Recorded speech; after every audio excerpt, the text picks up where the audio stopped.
Hello guys, kamusta? So, may mga nagtatanong ano ba yung mga presets na ginagamit natin for our MC project and padayon.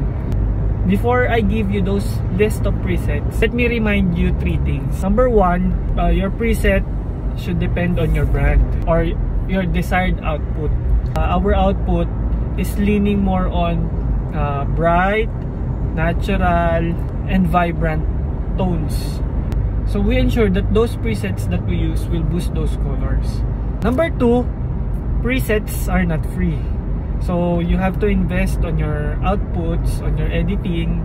Okay, number three, presets are not magic tools na kapag nilagay mo lang, automatic maganda na yung shot mo. Yung mga presets will only boost your output.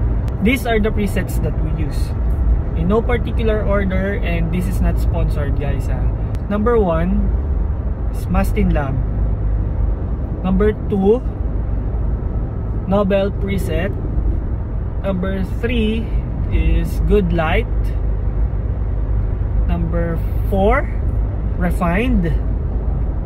Number 5 is Archetype. And number 6 is Jose Villa. Just look at it online na lang. And tara, shoot tayo. Bye!